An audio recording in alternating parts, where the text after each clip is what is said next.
Hello friends, તો સ્વાગત છે તમારું મારી ચેનલ ઉપર. અને આજે આપણે બનાવવાના છીએ ઉનાળાની ગરમીમાં ઠંડી ઠંડી એવી ચોકલેટ આઈસ્ક્રીમ, જે ઘરે બનાવી એટલી ઇઝી જ છે અને ટેસ્ટમાં પણ સેમ બહાર જેવો જ આપણને ટેસ્ટ આવવાનો છે. તો અહીંયા સૌથી પહેલાં મેં ડાર્ક ચોકલેટ કમ્પાઉન્ડ લઈ લીધો છે, જે તમને કોઈ પણ મોલની અંદર ઇઝીલી અવેલેબલ એટલે કે મળી રહે છે. તો અહીંયા આ ચોકલેટ કમ્પાઉન્ડ છે એને મેં કટ કરી લીધો છે અને અહીંયા કટ થયેલા જે ટુકડા છે એ લગભગ પોણો કપ જેટલા છે. તો ડાર્ક ચોકલેટ જે છે એ આપણે પોણો કપ જેટલી લઈ લેવાની છે. તો જો આ રીતના પોણો કપ જેટલી ડાર્ક ચોકલેટ લીધી છે. હવે એક તપેલી કે આ રીતના કોઈ પણ વાસણની અંદર 1 કપ જેટલું મેં અહીંયા દૂધ લઈ લીધું છે. હવે ગળપણ માટે આપણે અહીંયા મેં 3 ચમચી જેટલી ખાંડ લઈ લીધી છે. હવે આપણે દૂધની અંદર 1 ચમચી જેટલો કોર્નફ્લોર એડ કરીશું. એની સાથે 3 ચમચી જેટલો કોકો પાવડર લઈ લીધો છે, એ એડ કરી લેવાનો છે. અને જે આપણી પોણો કપ જેટલી ડાર્ક ચોકલેટ લઈ લઈશું. હવે આ બધું છે એને આપણે સારી રીતે પહેલા મિક્સ કરી દેવાનું છે. ગેસની ફ્લેમ ચાલુ કરી દેવાની છે, પછી આ બધું આપણે મિક્સ કરી લઈશું.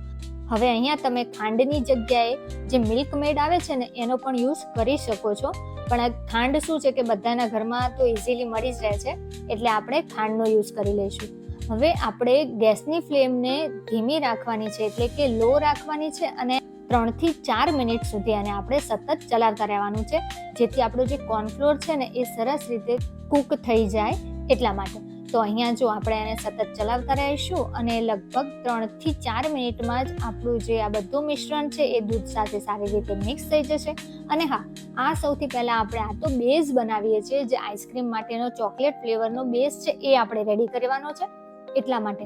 તો જો ચલાવતા 2 થી 3 મિનિટ થશે ને એટલે તરત આ બધું છે સારી રીતે ઉકળવા લાગશે. ઉકળે ત્યારબાદ 1 જ મિનિટ માટે આપણે એને ચલાવી લઈશું. તો અહીંયા જો આ રીતના બબલ્સ થવા લાગે એટલે કે ઉકળવા લાગે એટલે આપણે ગેસની ફ્લેમ છે એને બંધ કરી દેવાની છે. અને આ કેવો રાખવાનો છે, તો કેટલું ઘટ્ટ રાખવાનું છે એ તમે અહીંયા જોઈ શકો છો. બસ એપ્રોક્સિમેટ 3 થી 4 જ મિનિટ આપણે એને ચલાવીશું, જ્યાં આપણું જે કોકો પાવડર છે, કોર્નફ્લોર છે એ સારી રીતે કૂક થઈ જાય. તો બસ ગેસની ફ્લેમ બંધ કરી લઈશું અને આ બેઝ છે ચોકલેટનો બેઝ, એને આપણે ઠંડુ થવા માટે મૂકી દઈશું. તો હું એને થોડી વાર માટે ચલાવી લઉં છું. અને જો એને આપણે ચમચીથી પોર કરીએ છીએ ને તો કેવો સરસ પોર થાય છે.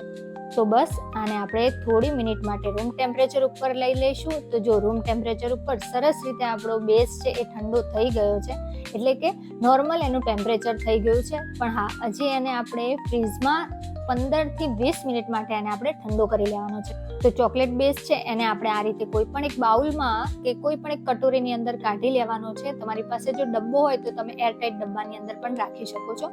મેં અહીંયા એને આ રીતના એક બાઉલ છે મારી પાસે, એમાં બધો જે બેઝ છે એને કાઢી લીધો છે. હવે એને આપણે ઢાંકણ ઢાંકી દઈશું અને 15 થી 20 મિનિટ માટે ફ્રીઝની અંદર રહેવા દઈશું.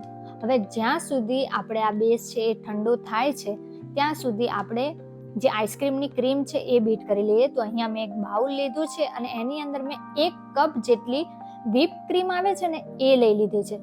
વ્હીપ ક્રીમ છે એ પણ આપણને ડેરી પ્રોડક્ટ છે, એટલે ઇઝીલી મોલમાં કે એમાં આપણને મળી જ રહે છે. તો અહીંયા 1 કપ અને લગભગ 240 ml, 1 કપનું મારી પાસે જે મેજરમેન્ટ છે એ 240 ml મેં અહીંયા વ્હીપ ક્રીમ લઈ લીધી છે. અને એને આપણે આ રીતે વિસ્કરની મદદથી બીટ કરી લેવાની છે. તો આ વિસ્કરની મદદથી થોડી વાર તો લાગશે, પણ એકદમ ફ્લફી થતાં પણ વાર નહીં લાગે. અને જો મેં પહેલાં આ રીતે વિસ્ક કર્યું હતું, પછી આપણે કેમ છાશ બનાવીએ છીએ, બસ એ રીતે બીટ કરીને તો 2 જ મિનિટમાં આપણી ક્રીમ છે એ આ રીતના એકદમ ફ્લફી રેડી થઈ ગઈ છે. તો હવે એની અંદર આપણે ફ્લેવર્સ એડ કરી દેવાનો છે, જેમાં મેં સૌથી પહેલાં 1/4 ચમચી જેટલું વેનીલા એસેન્સ એડ કર્યો છે. અહીંયા જો 7 થી 8 ટીપા વેનીલા એસેન્સના એડ કરી લીધા છે. હવે જે આપણે ચોકલેટ ફ્લેવરનો બેઝ છે એ આપણે ઠંડો કરવા માટે રાખ્યો હતો, તો 15 થી 20 મિનિટ બાદ આપણે એને કાઢી લીધો છે અને એને આપણે આ ક્રીમની અંદર એડ કરી દીધો છે. ક્રીમ શું છે, વ્હીપ ક્રીમ છે ને, એટલે આપણે આને બીટ કરવાની એટલી બધી જરૂર પણ નથી. તો બસ ફરીથી આપણે વિસ્કરની મદદથી જે ચોકલેટનો બેઝ છે અને ક્રીમ છે એને સારી રીતે મિક્સ કરી લઈશું, જેથી આપણો ક્રીમ છે એ વ્હાઈટમાંથી એકદમ ચોકલેટી બની જશે.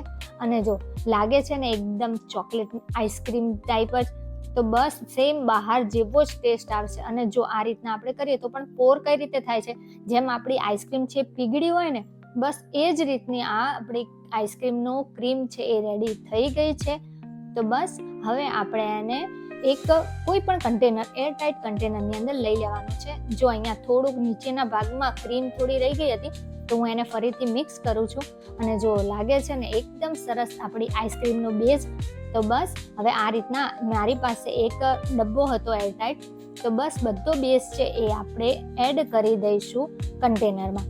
અને ઉપરથી તમારે કાંઈ પણ એડ કરવું હોય કે આ રીતે જો ચોકલેટ ચિપ્સ છે, મેં ચોકલેટ ફ્લેવરનો આઈસ્ક્રીમ છે એટલે ઉપરથી મેં ચોકલેટ ચિપ્સ એડ કર્યો છે. અને અમારા ઘરમાં મારા બાળકોને ફેવરેટ છે ચોકલેટ આઈસ્ક્રીમ. હા, મારો પણ એટલો જ ફેવરેટ છે ચોકલેટ આઈસ્ક્રીમ. તો બસ ઢાંકણ બંધ કરી હવે આપણે એને ફ્રીઝમાં સેટ થવા માટે મૂકી દઈશું 8 થી 10 કલાક માટે. તો કેટલો ઇઝી આપણો આઈસ્ક્રીમ રેડી થઈ ગયો છે ચોકલેટ ફ્લેવરનો. તો 8 થી 10 કલાક બાદ આપણે આઈસ્ક્રીમ છે એને બહાર કાઢી લઈશું. અને હા, એને આપણે થોડી મિનિટ માટે એક સાઈડમાં રહેવા દેવાનો છે, કારણ કે ફ્રીઝરની અંદર એકદમ હાર્ડ આપણો આઈસ્ક્રીમ થઈ જાય છે. પણ થોડી મિનિટ માટે એને આપણે બહાર રહેવા દઈશું ને અને પછી કાઢીશું ને ત્યારે એકદમ ઇઝીલી આપણો આઈસ્ક્રીમ છે એ નીકળી જશે. અને જે બહાર કેવું એકદમ સ્મૂધ અને એકદમ ક્રીમી ટેક્સચર હોય છે, બસ એ જ રીતના આપણા આઈસ્ક્રીમનું ટેક્સચર છે એ રેડી થઈ જશે. તો અહીંયા જો મેં આઈસ્ક્રીમ છે એને એક આ રીતના બાઉલની અંદર કાઢી લીધો છે. તમે આ રીતે પણ ખાઈ શકો છો. હવે મેં અહીંયા ઉપરથી ચોકલેટ સોસ, જે હર્શી સિરપ આવે છે, ચોકલેટ સિરપ, એ એડ કરી લીધો છે. અને ઉપરથી એડ કરી છે ચોકલેટ ચિપ્સ, જે મારી પાસે તો અવેલેબલ હોય જ છે. તો બસ રેડી છે આપણો હોમમેડ ચોકલેટ આઈસ્ક્રીમ. તો કેવી ઇઝી રેસીપી છે ને. તો જો એને આપણે ચમચીથી લઈએ છીએ ને તો પણ વચ્ચે ક્યાંય તમને આઈસ ક્રિસ્ટલ પણ નહીં દેખાય. તો એકદમ ઇઝી ચોકલેટની રેસીપી છે, જે તમે ટ્રાય કરો અને પછી મને જણાવો કે તમને કેવી લાગી આજની આ એકદમ ઠંડી ઠંડી ચોકલેટ ફ્લેવરની આઈસ્ક્રીમની રેસીપી. વિડીયો ગમ્યો હોય તો લાઈક કરજો, શેર કરજો અને હા, સબસ્ક્રાઇબ કરવાનું ભૂલતા નહીં. અને મારા ઘરમાં તો બાળકોને ખબર જ નથી પડી કે મેં આ આઈસ્ક્રીમ ઘરે બનાવ્યો છે.